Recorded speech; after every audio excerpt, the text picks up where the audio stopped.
Bom dia a todos, ouvintes. Bom dia, professor. Bom dia, Raul. Tudo certo?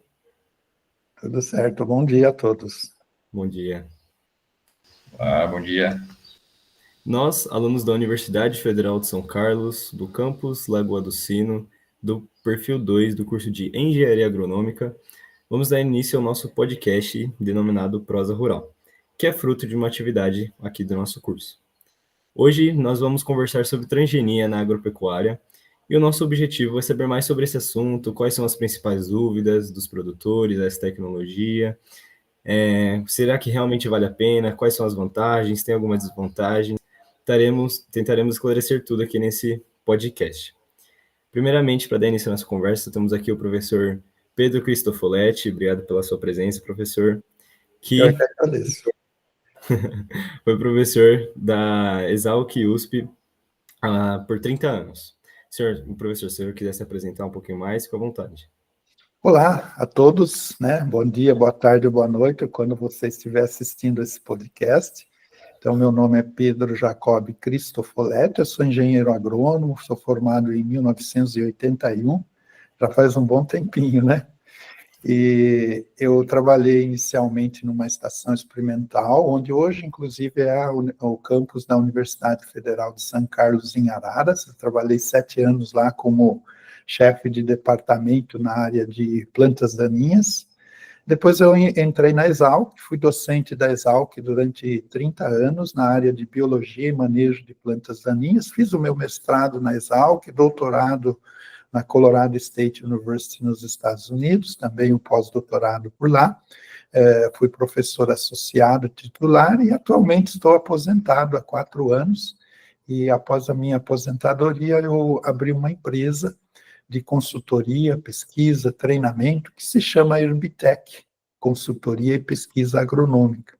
E hoje estamos aí nessa batalha como consultor, pesquisador, uma outra forma da nossa carreira aí, mas estamos aí e para nós é uma satisfação enorme poder participar do podcast aí de vocês, da UFSCar.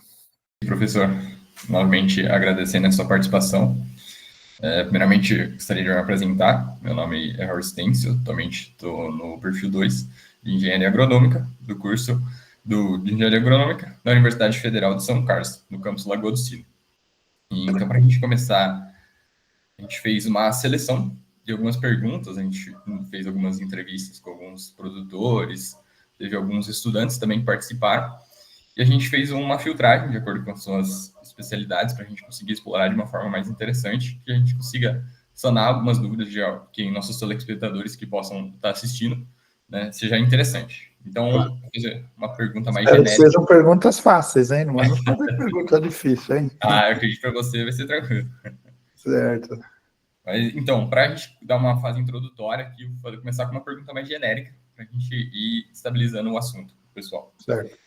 Então, professor, o que seria um indivíduo transgênico, né? E como que onde encontramos áreas na agropecuária, como a gente pode ser utilizado ele atualmente? Tá, uma definição bem simples e acessível, né? Um organismo transgênico é aquele que recebeu um gene ou vários genes de uma outra espécie através da técnica da engenharia genética. Esse processo ele permite a introdução de características específicas que não seriam possíveis através de cruzamentos convencionais, né? Um exemplo, né, que pode acontecer além da agricultura é, por exemplo, nos medicamentos. A insulina, ela é produzida a partir da inserção de genes de bactérias, né? Então, é um produto geneticamente modificado. Né? Agora, o que são as plantas transgênicas em si, né, que nós temos na agricultura? Né? As plantas transgênicas, elas recebem genes, né, de outros organismos, por exemplo, de bactérias, que conferem uma ou outra característica vantajosa, como, por exemplo, a resistência à doença, a pragas, a plantas daninhas, né? E isso traz um benefício para o agricultor, aumentando a sua produtividade. Um exemplo simples é, por exemplo, o milho transgênico na agricultura resistente a insetos, né? O milho foi introduzido uma característica que o inseto não gosta mais da planta, ele não ataca. E isso evita o uso de inseticida, reduz o custo para o produtor e uma série de benefícios, né? Então, a transgenia, ela se adaptou na agricultura de uma forma muito, muito interessante para a agricultura, porque a agricultura busca eficiência, alta produtividade e redução de custo. Então, nesse contexto, a agricultura se adaptou muito bem e hoje é o principal, digamos, trait usado na agricultura, que é a resistência de plantas daninhas a herbicidas, né? O agricultor, ele se adaptou muito bem a essa característica, porque provavelmente nós vamos discutir mais esse assunto, mas trouxe a ele uma série de benefícios, né, que se adaptou, e hoje esse trait, por exemplo, ele é usado na agricultura de uma forma tão expressiva em soja, milho, algodão e canola, que chega a dominar 90 e tantos % da agricultura. Então, a agricultura se beneficiou da transgenia por uma série de características interessantes, como a maior produtividade, evitando perdas, redução de insumos, principalmente de inseticida, a redução foi muito, muito significativa, a menor necessidade de aumento de área, de desmatamento, né? Hoje o Brasil tem um incremento de produtividade significativo, sem ocupar grandes áreas. Porém, a transgenia, ela também traz desafios, não é só benefícios, resistência de plantas daninhas a herbicidas, que nós podemos conversar sobre isso, a preocupação pública, né, a aceitação pública com relação à saúde e ao meio ambiente, e as questões regulatórias, né? Então, tudo isso traz na agricultura uma celeuma de discussão muito interessante, que do lado do produtor, do agricultor, ela, sem dúvida nenhuma, traz inúmeros benefícios, uma aceitação enorme, mas, por outro lado, existe a opinião pública, existe a preocupação do aspecto da aceitação pública no mercado. Então, em resumo, a transgenia, ela é, sem dúvida nenhuma, uma ferramenta poderosíssima na agricultura, especialmente devido à sua capacidade de aumentar a eficiência na produção e a sustentabilidade e economicidade. Porém, né, como eu falei, como que a gente pode equilibrar, né, esses benefícios que o transgênico traz para a agricultura com os desafios éticos e ambientais, né, que existe principalmente na opinião pública, entendeu? Entendi, professor. A gente sabe que esse assunto às vezes acaba sendo bem polêmico, né? Mas direcionado agora para a parte do produtor, o senhor deu o exemplo do algodão, da soja, né? Do milho, que são cultivares transgênicas, possui. Na hora que a gente vai aplicar campo, o produtor vai aplicar campo, existe alguma diferença no momento da gente fazer essa aplicação? Ou pode ser aplicado da mesma forma? Tem alguma diferença? Certo, ótima pergunta.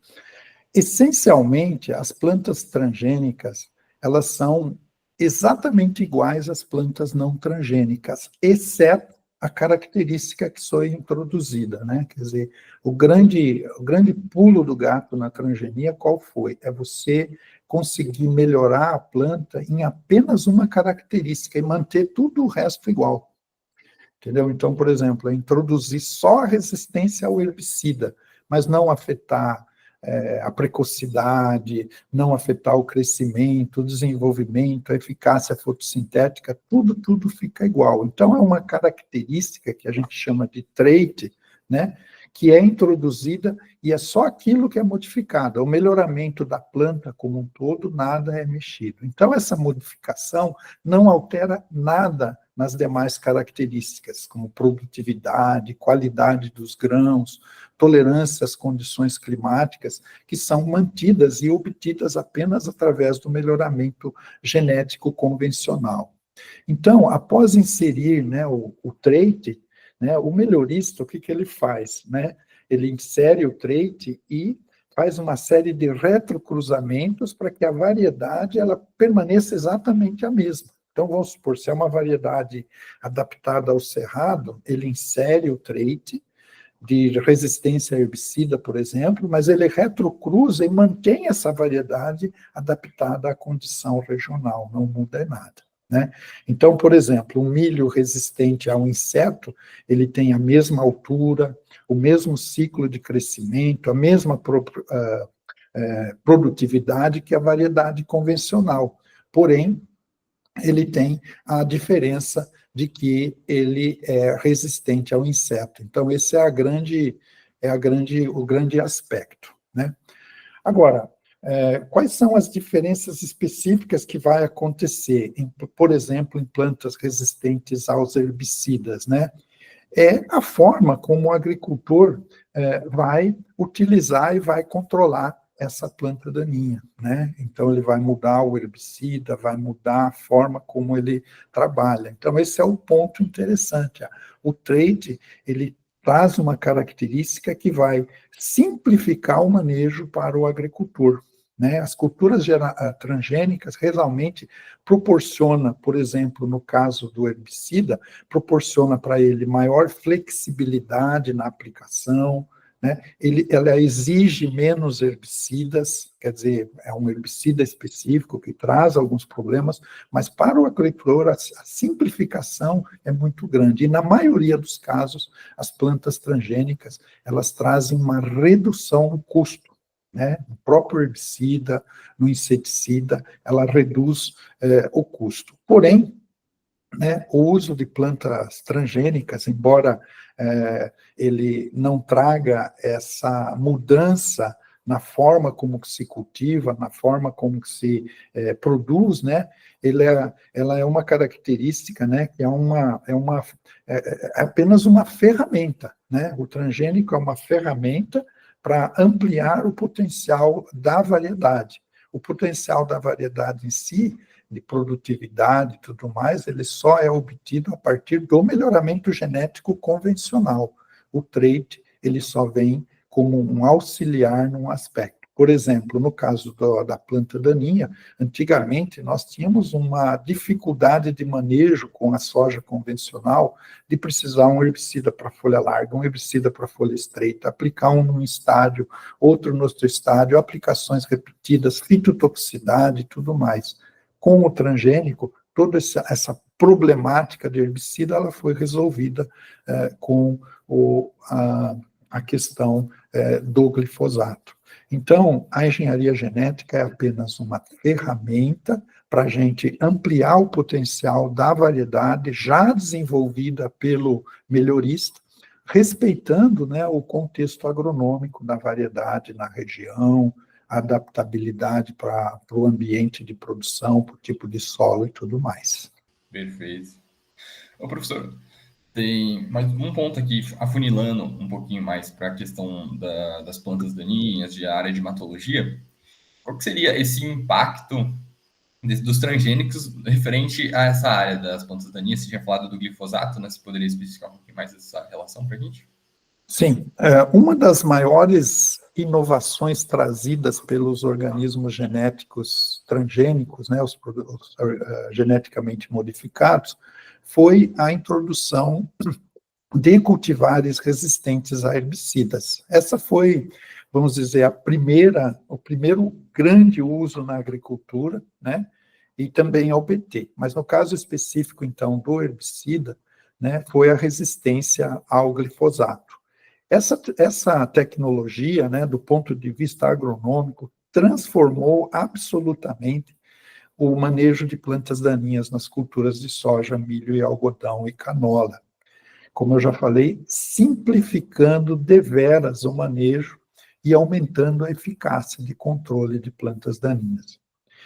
A adoção ela foi tão significativa que tornou-se uma das tecnologias agrícolas de maior índice de implementação. Para vocês terem uma ideia, em 3 anos foi possível obter-se um índice de adoção de 95% da área de produção agrícola nos Estados Unidos e depois no Brasil. Eu acho que não existe na história comercial uma tecnologia que chega a dominar 95% do mercado em 3 anos. E por que isso aconteceu? Por causa que o glifosato, um herbicida que não era seletivo para a cultura, que se aplicado matava a cultura, depois da transgenia ele se tornou totalmente seletivo, pode ser aplicado em qualquer momento da agricultura, é um herbicida de amplo espectro, é sistêmico, tem uma baixa toxicidade e é uma tecnologia fantástica. Então, esse benefício de simplificação do manejo, flexibilização do tempo de aplicação, redução do custo operacional, aumento da eficácia do produto, diminuição da necessidade, né? O plantio direto explodiu depois das culturas transgênicas. A gente não prepara mais solo, não existe mais problemas de erosão, com aração, gradiação, foi aposentado, né? Então, por causa de tudo isso, houve uma adoção recorde, tanto no Brasil quanto nos Estados Unidos, na Argentina. Essas 3 culturas, soja, milho e algodão, é mais de 90% da área com culturas transgênicas, devido a esses benefícios diretos que o produtor tem com essa cultura.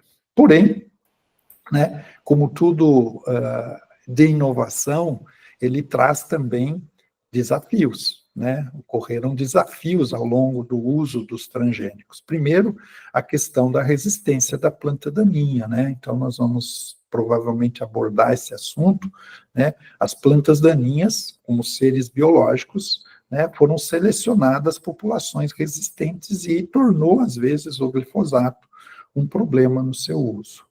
Também, além de espécies resistentes, como a buva, surgiram plantas daninhas tolerantes que foram selecionadas, e aí houve a necessidade do produtor começar a rotacionar as suas tecnologias, né? Hoje, para você usar uma cultura transgênica, o glifosato sozinho não é mais a solução, a gente precisa combinar com outros herbicidas, né? Combinar com outras práticas culturais, né? Então, a associação do glifosato hoje com outros herbicidas exige um uso responsável e técnico.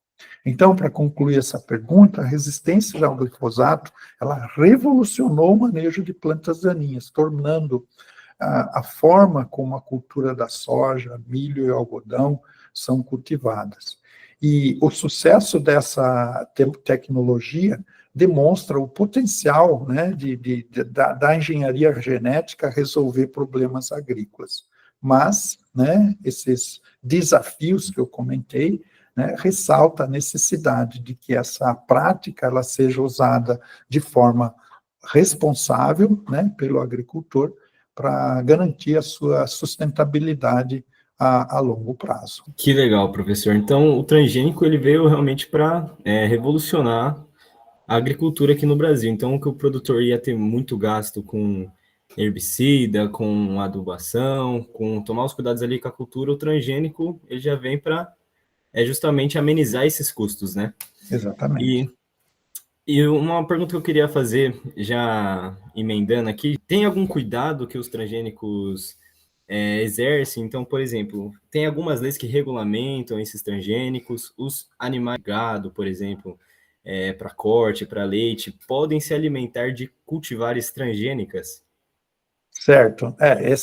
Como a principal exportação do Brasil, né, a soja destinada à produção, né, animal, né, os transgênicos, eles, obviamente, são principalmente utilizados, a soja e milho, na alimentação, por exemplo, de bovinos, né?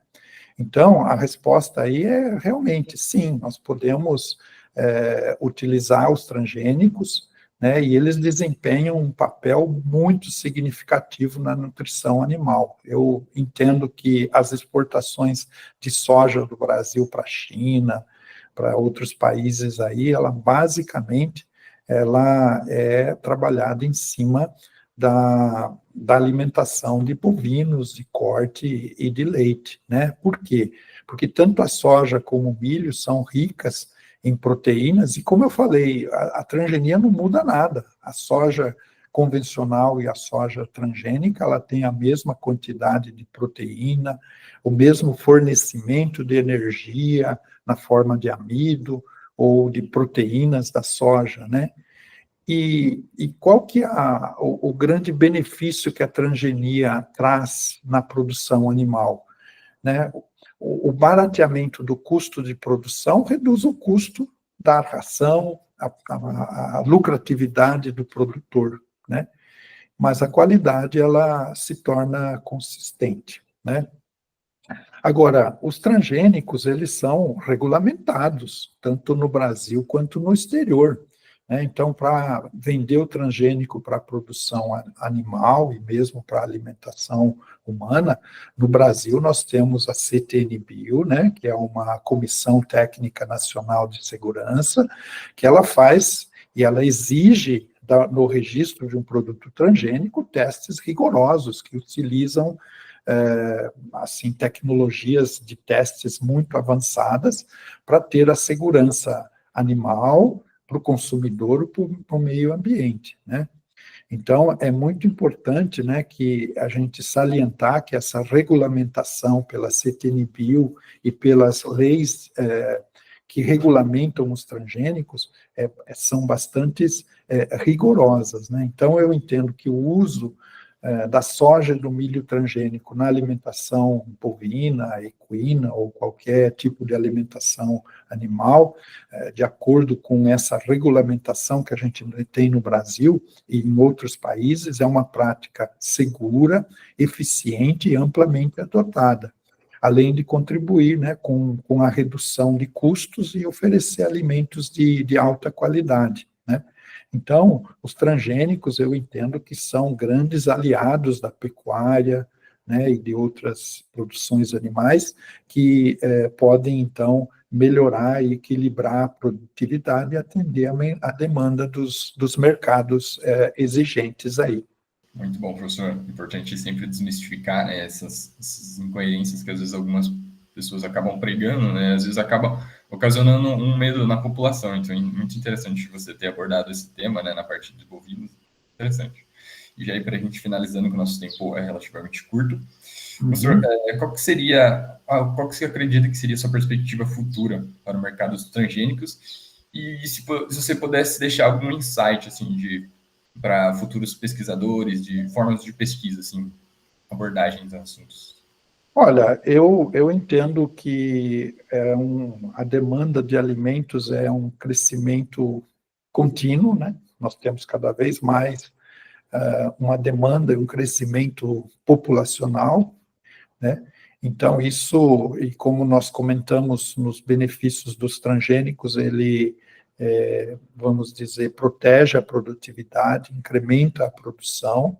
Então, eu entendo que essa demanda vai continuar impulsionando a adoção de transgênicos no futuro.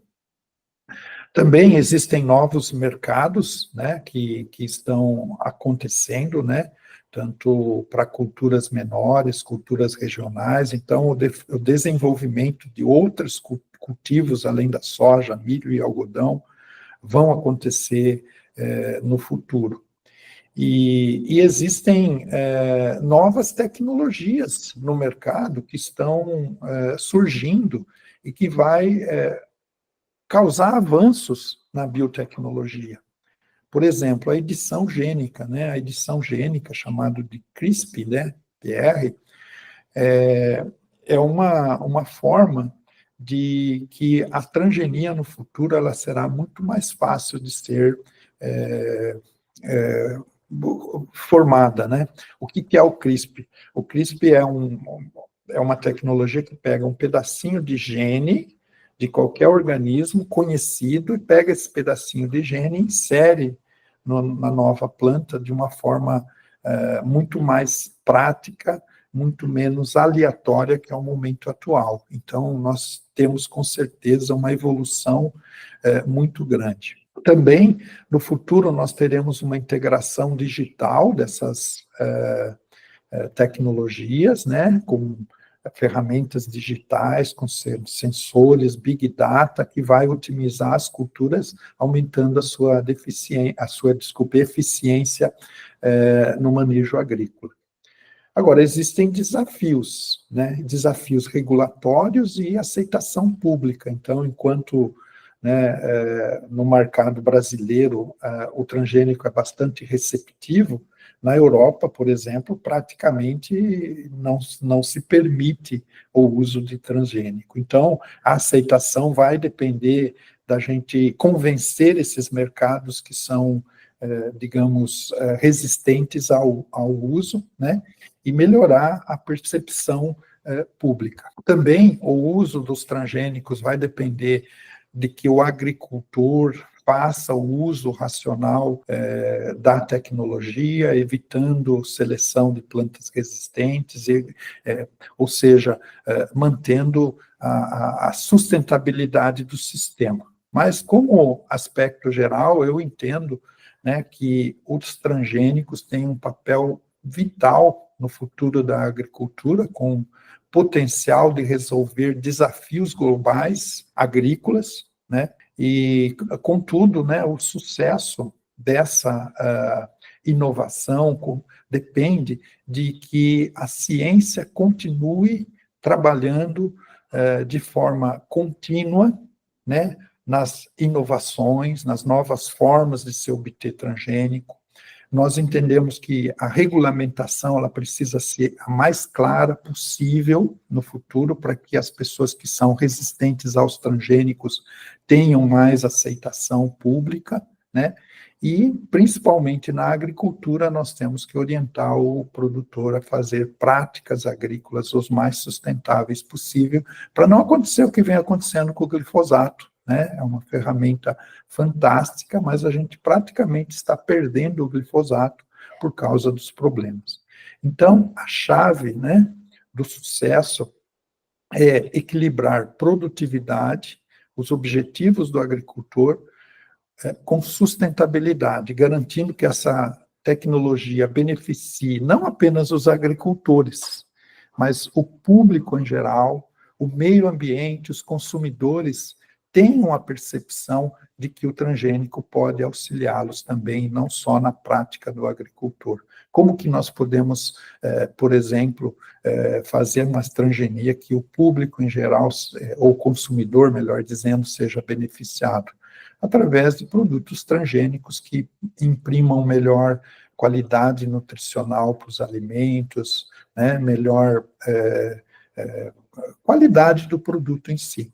Então, nós precisamos não apenas, né, para os pesquisadores, imprimir ou introduzir características de transgenia que melhore a vida do agricultor, mas que essa transgenia também traga benefício ao consumidor e melhore a percepção geral. Nesse sentido, eu entendo que o transgênico tem grande futuro e eu acho que os pesquisadores eles devem continuar pesquisando, trabalhando e não ter apenas uma percepção negativa de que o transgênico não é bom para o consumidor.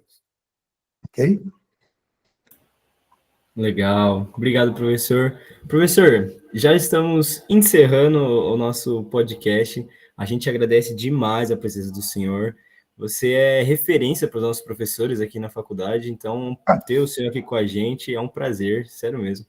E obrigado pela presença, obrigado pelo seu tempo, ok?